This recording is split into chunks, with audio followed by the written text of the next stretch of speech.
Hello students, अभी indefinite integration को discuss कर रहे हैं हम लोग। और इंडिफिनिट इंटीग्रेशन में इंटीग्रेशन ऑफ रैशनल फंक्शन अभी हम लोग करेंगे। Integration of rational function.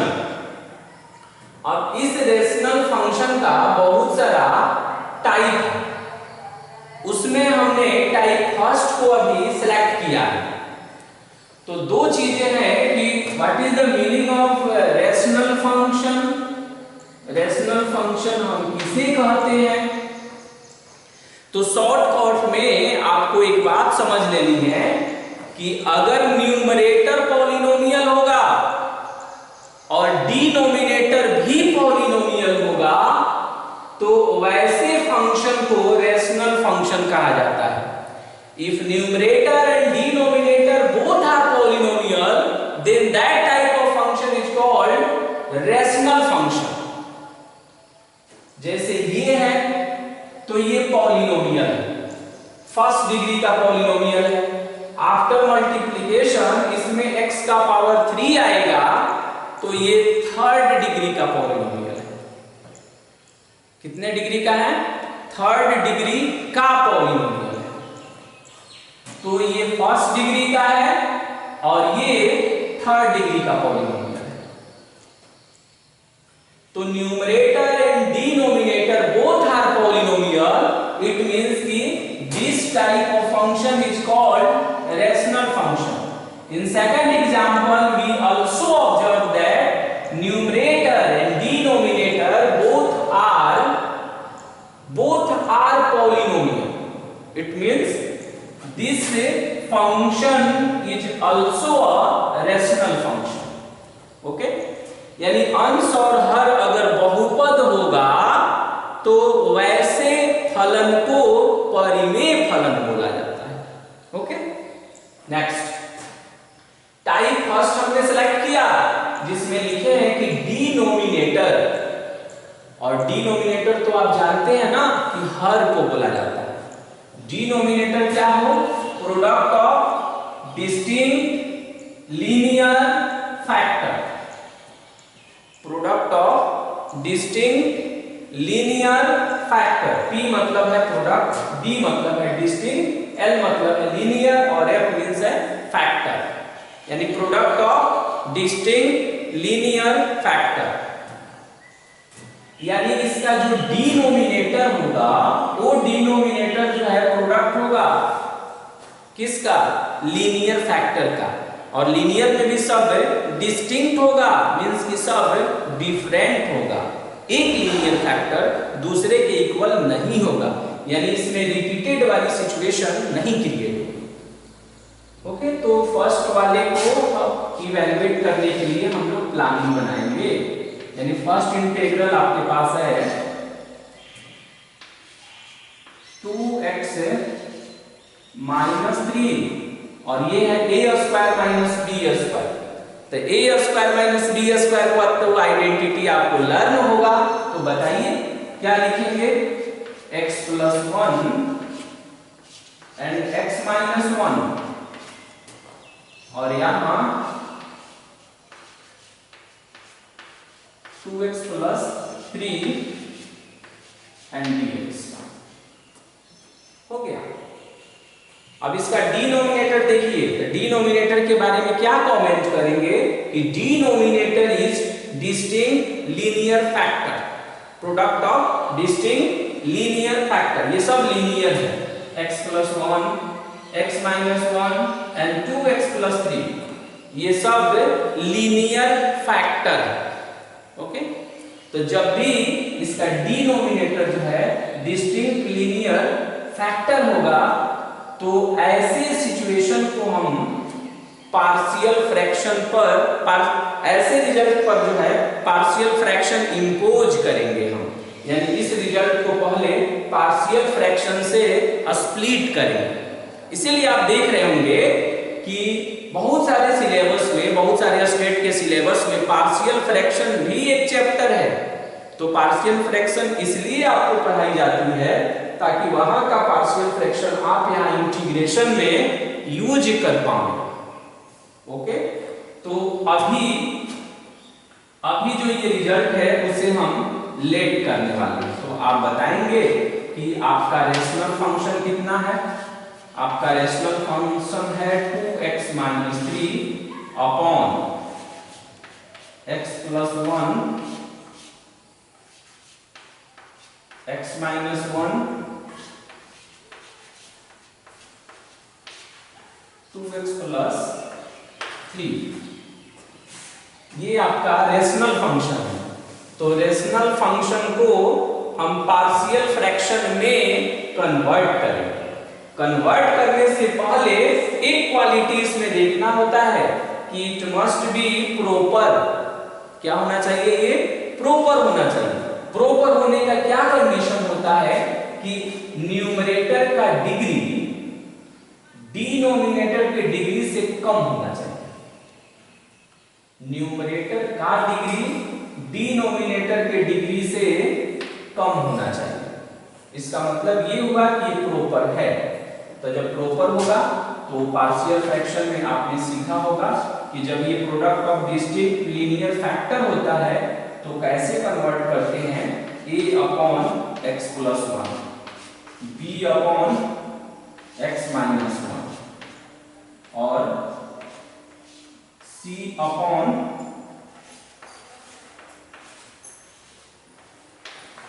c upon 2x plus 3।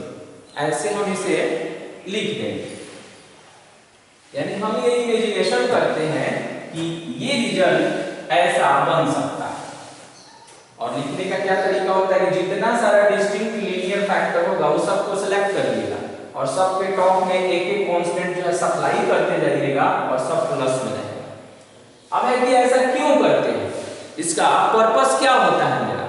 इससे मेरा दो पर्पस फुलफिल होता है। पहला कि जब ये प्लस में रहेगा तो इंटीग्रल इंडिविजुअली अप्लाई होगा, पहली बात। दूसरी बात कि जब ये लीनियर है तो इसका डीसी कांस्टेंट होता है। लीनियर का डीसी क्या होता है? कांस्टेंट होता है। हमेशा जब भी लीनियर होगा तो उसका डीसी कांस्टेंट होता है, ये याद रखना।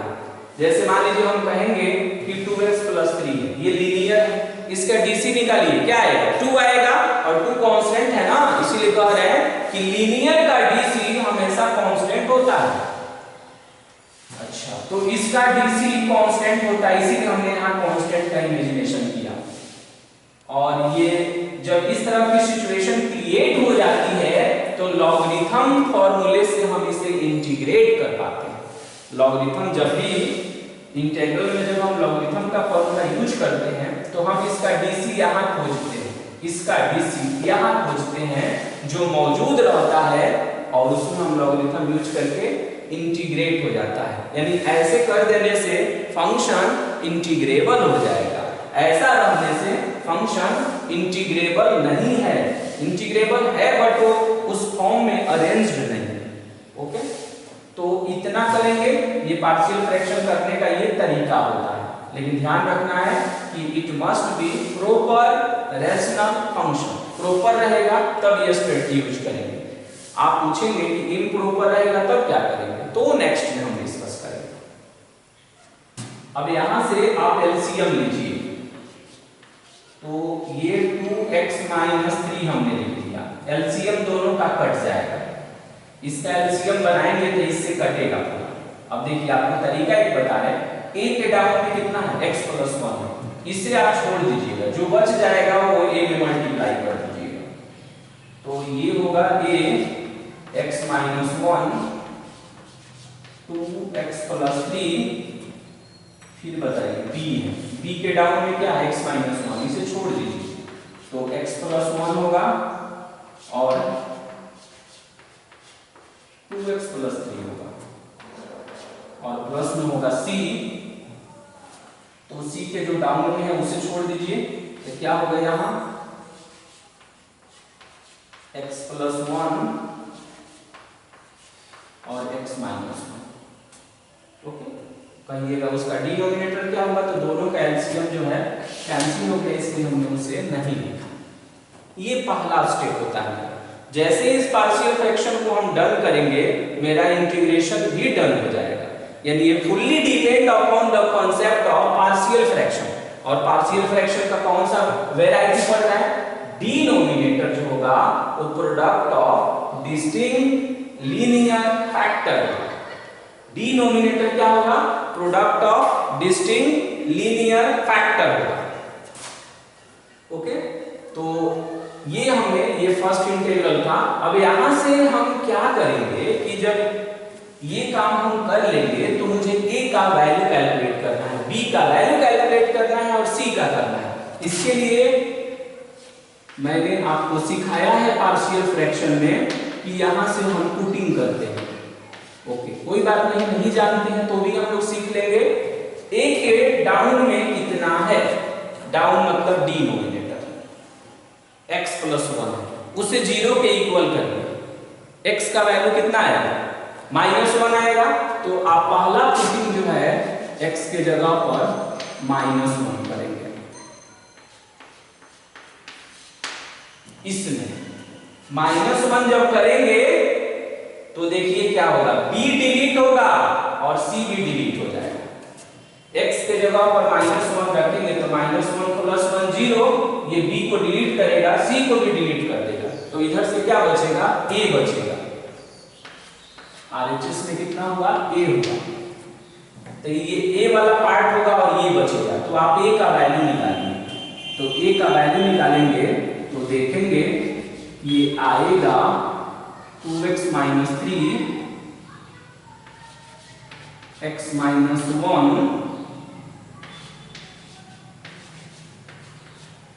और फिर 2x plus 3, 2x - 3 upon x - 1 और इनटू में 2x प्लस 3 है। अब आप इसमें क्या करिए कि x के जगह पर -1 पुट कर दीजिए और कैलकुलेट कर लीजिए, जो आएगा वही a का वैल्यू होगा। तो 2 को -1 से करेंगे तो -2 और -3 -5 अपॉन -1 और -1 -2, ये करेंगे तो -2 और प्लस में 3 तो कितना होगा? 1 होगा, इज इक्वल टू 5/2 होगा। ये हो गया a का वैल्यू।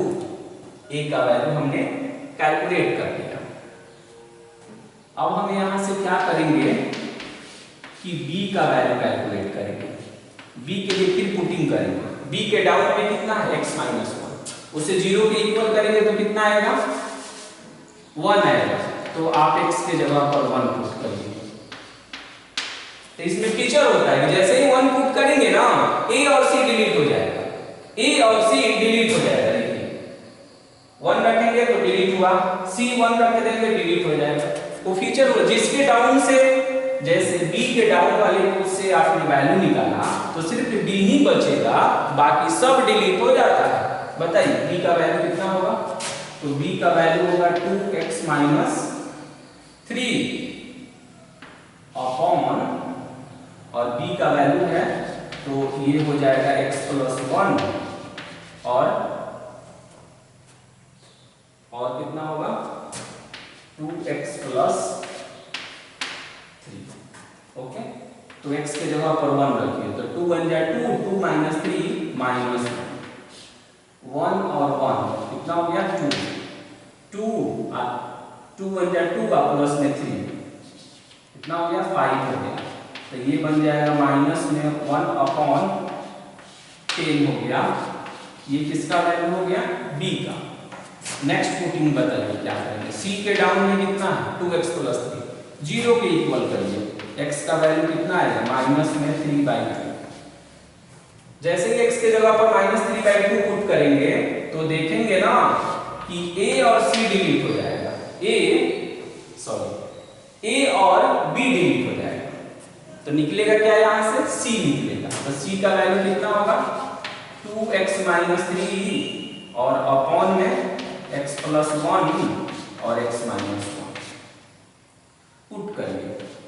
x के जगह पर -3/2 रखना है तो 2 से 2 कैंसिल हो जाएगा और ये बचेगा -3 और ये -3, -6 होगा।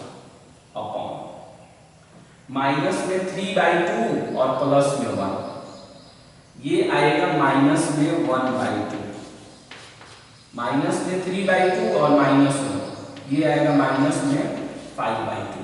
फाइनली ये नेगेटिव में आएगा और ये 2 को जब 4 अब 4 चला जाएगा टॉप में, तो ये हो जाएगा 24/5। कितना होगा? 24/5। फिर से एक बार चेक कर लेते हैं। x के पोजीशन पर माइनस 3/2 रखेंगे तो 2 से 2 कैंसिल हो जाएगा, तो बचेगा -3 और ये -3, -6 हो जाएगा। -3/2 में 1 ऐड करेंगे तो -1/2 आएगा। -3/2 में -1 सब्ट्रैक्ट करेंगे तो माइनस में 5/2 आएगा और फाइनली ये कुछ ऐसा सिचुएशन क्रिएट करेगा।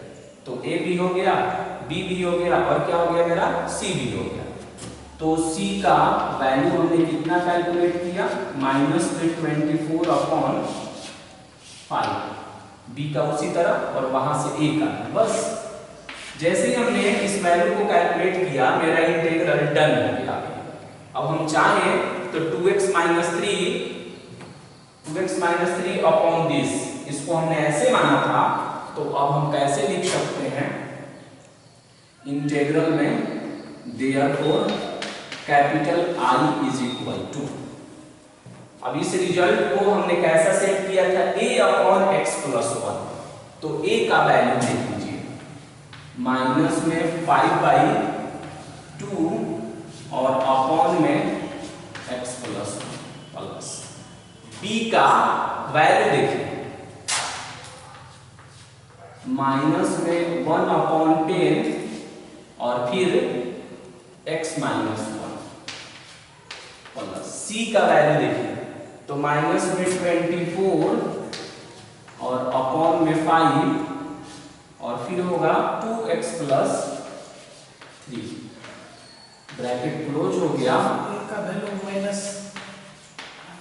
a का वैल्यू प्लस, अच्छा a का वैल्यू प्लस में 5/2, गुड गुड, ये माइनस कैंसिल हो गया था तो 5/2, ओके। अब हम इसे 5/2 कांस्टेंट है बाहर करेंगे, dx से सब में मल्टीप्लाई करते चलेंगे, तो dx upon x plus 1 minus 1/10 और dx अपॉन x माइनस 1, फिर हो जाएगा माइनस में 24/5 और dx अपॉन 2x प्लस 3, यही होगा, ओके। अब हम इसे इंटीग्रेट करते हैं, तो 5/2 x प्लस 1 का dc क्या होगा? 1 होगा, जो टॉप में मौजूद है। किसको इनवाइट करेंगे? लॉग को इनवाइट करेंगे, लॉग मॉड में x plus 1 minus 1/10, x minus 1 का dc कितना होगा? 1 होगा, यहां भी लॉग को इनवाइट करेंगे, माइनस में 24/5, ओके। तो यहां देखेंगे कि 2x प्लस 3 का dc कितना होगा? 2x प्लस 3 का dc कितना होगा?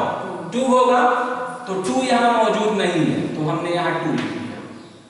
इस 2 को हटाने के लिए फिर हमने 1/2 लिख दिया। ये गेम अपने से बनाया, मैंने स्वयं से बनाया। क्यों ऐसा कर रहे हैं? क्योंकि जब तक इसका dc यहां मौजूद नहीं होगा, लॉग इनवाइट नहीं होगा। अब ये 2 से ये कटेगा, ये कैंसिल हो रहा है, तो ये बनेगा माइनस में 12/5। अब फिर इसका dc प्रेजेंट है, तो लॉग और मॉड में 2x प्लस 3 प्लस में k, this will be required integral value. तो हो गया, फर्स्ट इंटीग्रल को हमने इवैल्यूएट कर दिया। फर्स्ट इंटीग्रल को हमने क्या किया? इवैल्यूएट कर दिया। अब ये जो है सेकंड इंटीग्रल, अब हम सेकंड इंटीग्रल का प्लानिंग करते हैं। तो सेकंड इंटीग्रल में क्या है कि x स्क्वायर है प्लस में 6x है माइनस में 3, ये कितने डिग्री का है? सेकंड डिग्री का है। डाउन वाला कितना है? थर्ड डिग्री का है।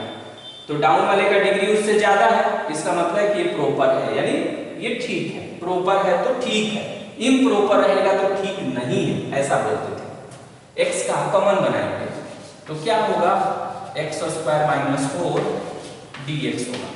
और इसको सिंप्लीफाई करिए तो x स्क्वायर प्लस में 6x माइनस में 3 और a square minus b square, तो a प्लस b और ये होगा a माइनस b और ये हो जाएगा dx। ओके, तो ये भी क्या हुआ, इसके डिनोमिनेटर को देखेंगे तो इसका डिनोमिनेटर देखिए उस क्वालिटी को फॉलो कर रहा है कि नहीं, product of distinct linear factor. Product का मतलब गुणनफल, डिस्टिंक्ट का मतलब सब डिफरेंट डिफरेंट होगा, लीनियर का मतलब सब में x का पावर 1 होगा और फैक्टर का मतलब तो समझते हैं गुणनखंड होता है, यानी उस क्वालिटी को ये फुलफिल कर रहा है। तो इसे भी हम इंटीग्रेट करने से पहले वैसे ही पार्शियल फ्रैक्शन पर इसे स्प्लिट करेंगे और पार्शियल फ्रैक्शन पर स्प्लिट करने के लिए क्या करते हैं, हम लेट करते हैं। कितना लेट करेंगे, x स्क्वायर प्लस में 6x माइनस में 3 और अपॉन x प्लस 2 और x माइनस 2, तो ये हो जाएगा a upon x plus b upon x plus 2 plus c upon 3 part है c अपॉन x माइनस 2। तो अब ये कंप्लीट हो गया। फिर इसका एलसीएम लीजिए, एलसीएम कैंसिल हो जाएगा तो डायरेक्ट इसे हम कैंसिल कर देते हैं। a के डाउन में क्या है, x है, तो इसको छोड़कर बाकी जो दो फैक्टर हो जाता है वो a में मल्टीप्लाई होता है, x प्लस 2 और x माइनस 2। और b के डाउन में कितना है, x प्लस 2, उसे छोड़ दीजिए, क्या बचेगा, x माइनस 2। c के डाउन में कितना है, x माइनस 2, उसे छोड़ दीजिए तो क्या बच गया, c x हो गया और x प्लस 2 हो गया। डिनोमिनेटर दोनों का कैंसिल हो गया, उसे लिखने की जरूरत नहीं है। फिर पुटिंग करके लिख लेंगे हम यहाँ से, और आप जानते हैं putting complete integral complete. First में बताइए a के डाउन में कितना है, x है, उसे 0 के इक्वल करिए, x का वैल्यू कितना है, 0। x का वैल्यू 0 जब पुट करेंगे तो b और c डिलीट हो जाएगा। कहिएगा ये सब कैसे भविष्यवाणी कर देते हैं, b और c डिलीट हो जाएगा। सिंपल सी बात है कि x 0 कहां से निकला, a के डाउन से निकला, तो वो सिर्फ a को ही बचाएगा, बाकी सबको मिटा देगा, b को और c को डिलीट कर देगा। दूसरी बात है, ऐसे भी अप्रोच लगा सकते हैं कि x के जगह पर 0 रखेंगे तो b वाला पार्ट डिलीट होगा और c वाला पार्ट भी डिलीट हो जाएगा। इट मींस कि तब आपको ऑब्टेन होगा a, और a की वैल्यू होगी x square plus 6x minus में 3 और x प्लस 2 और x माइनस 2। x के जगह पर 0 रख दीजिए तो ये होगा -3। x के जगह पर 0 रखेंगे तो कितना होगा, -3। यहाँ 0 प्लस 2 करेंगे तो 2 होगा, 0 माइनस 2 करेंगे तो -2 होगा, तो 3/4, क्योंकि माइनस माइनस कैंसिल हो जाएगा। दूसरा पुटिंग बताइए तो कुणाल जी क्या करेंगे, नेक्स्ट पुटिंग इसमें क्या करना चाहिए, x इक्वल टू -2। कैसे पता लग रहा है आपको -2 पुट करना चाहिए, b के डाउन में है, b के डाउन में, तो डाउन में हो जाने से क्या है, डाउन में तो x प्लस 2 है, तो माइनस कहां से आ गया, x प्लस 2 को इक्वल टू 0 के वहां से x। अच्छा, x प्लस 2 को 0 के इक्वल करेंगे तो x का वैल्यू क्या आएगा, -2 आएगा, इसीलिए -2 पुट कर रहे हैं। -2 पुट करने से इसमें बताएंगे कौन सा पार्ट डिलीट होगा और कौन बचेगा, ये a एंड c डिलीट हो जाएगा। गुड, a डिलीट होगा, क्यों, क्योंकि -2 यहां पुट हो रहा है, c डिलीट होगा, तो क्या बचेगा, b वाला पार्ट बचेगा। देन आप बताएंगे b का वैल्यू कितना होगा, b का वैल्यू तो ये और अपॉन में ये चला जाएगा, यानी x स्क्वायर प्लस में 6x माइनस में 3 और ये हो जाएगा x और x माइनस 2। करेक्ट है? yes. अब आप x की जगह पर माइनस 2 रखिए, तो माइनस 2 रखेंगे तो ये 4 होगा। कितना होगा? 4। और ये हो जाएगा माइनस 12, तो माइनस 12 और माइनस 3, माइनस में 15 और माइनस 15 में 4 ऐड करेंगे तो माइनस में 11, माइनस 2 करेंगे तो ये माइनस 4 होगा, माइनस 4 को माइनस 2 से करेंगे तो 8 होगा। ओके, नेक्स्ट में क्या पुट करेंगे? x is equal to 2 put करेंगे। तो 2 जब आप पुट कर देंगे, क्योंकि c के डाउन से हमने निकाला, तो अब देखेंगे कौन कौन सा पार्ट डिलीट होगा। a डिलीट हो जाएगा, b डिलीट हो जाएगा, तो क्या होगा फिर हम c निकालेंगे। तो c का वैल्यू हो जाएगा x स्क्वायर प्लस में 6x माइनस में 3 और x into x plus 2। Okay, तो अब x की जगह पर 2 रखिए, तो 2 का स्क्वायर कितना हो गया? 4 और 6 2 जा 12, 12 और 4 कितना हो गया? 16, 16 माइनस 3 कितना हो गया? 30। 2 रखेंगे 2 2 4 और 4 2 जा 8। तो क्या जब हम a b c कैलकुलेट कर लेंगे जैसे प्रीवियस में हमने किया, तो फिर उसी तरह से हम पुटिंग कर देंगे। पुटिंग करके जो कॉन्सेप्ट इसमें हमने आपको बताया ना, सेम कॉन्सेप्ट यहां भी अप्रोच करेंगे, और जब सेम कॉन्सेप्ट यहां भी अप्रोच करेंगे तो ये इंटीग्रेट हो जाएगा। तो फाइनली हमने सेकंड को भी कंप्लीट किया। क्या पढ़ रहे हैं अभी हम लोग पढ़ रहे हैं integration of rational function. Integration of rational function में पार्शियल फ्रैक्शन का यूज देख रहे हैं हम लोग, और पार्शियल फ्रैक्शन का यूज कई वैरायटी से होता है, कई टाइप से होता है। इसमें हमने पहला टाइप अभी सेलेक्ट किया है, जिसका प्रारूप है कि डिनोमिनेटर जो होगा वो प्रोडक्ट होगा, product of distinct linear factor. P मतलब प्रोडक्ट, D मतलब डिस्टिंक्ट, L मतलब लीनियर, F मींस फैक्टर, यानी denominator should be product of distinct linear factor. तब ये अप्रोच जो है उस पे हम लगा सकते हैं। और दूसरी बातें हमेशा बार बार आपको बोलते हैं, कई बार मैंने ये बोला कि जब भी हम इंटीग्रेट करते हैं ना, तो प्रॉपर और इम्प्रॉपर का डिसीजन करना बहुत जरूरी होता है रेशनल में। अगर प्रॉपर होगा तब तो सब ठीक है, बट इम्प्रॉपर होगा तो उसका भी मैंने काफी डिस्कशन किया है प्रीवियस लेक्चर वीडियो में। कैसे पहचानते हैं प्रॉपर और इम्प्रॉपर? न्यूमरेटर देख रहे हैं आप, इसका डिग्री देखा जाता है। डिग्री, घात इसको हिंदी में बोला जाता है। डिग्री का मतलब ये होता है कि x का अधिकतम पावर क्या दिखेगा आपको, तो इसमें x का अधिकतम पावर दिखेगा आपको 1 दिखेगा, तो ये बोलेंगे कि फर्स्ट डिग्री का पॉलिनोमियल। कितने डिग्री का है? फर्स्ट डिग्री का है। पूरा डिनोमिनेटर एक साथ देखिए, जब ये मल्टीप्लाई होगा तो देखिए x प्लस 1, x माइनस 1 और 2x प्लस 3, जब ये मल्टीप्लाई होगा ना तीनों, तो अधिकतम पावर 3 दिखेगा। क्या दिखेगा? अधिकतम पावर 3। यहां अधिकतम पावर क्या दिखा? फर्स्ट। तो बोलेंगे ना कि ये फर्स्ट डिग्री का पॉलिनोमियल है। इसे क्या बोलेंगे कि ये थर्ड डिग्री का पॉलिनोमियल है। दोनों को देखकर कोई भी कमेंट कर सकता है कि न्यूमरेटर का डिग्री डिनोमिनेटर के डिग्री से कम है। तो जब भी अंश का घात हर के घात से कम हो जाता है तो वैसे फंक्शन को हम प्रॉपर बोलते हैं। यानी ये क्या है? तो प्रॉपर रेशनल फंक्शन है। ओके, तो आई थिंक अब आप जज कर सकते हैं प्रॉपर और इम्प्रॉपर। ओके, तो इसको हमने कंप्लीट किया और इस पे बेस्ड क्वेश्चन को आप कंप्लीट कर सकते हैं। इस सेशन को कंप्लीट करने के बाद आप इससे बेस्ड जो रिजल्ट होगा उसको आप इजी वे में इवैल्यूएट कर सकते हैं। ओके।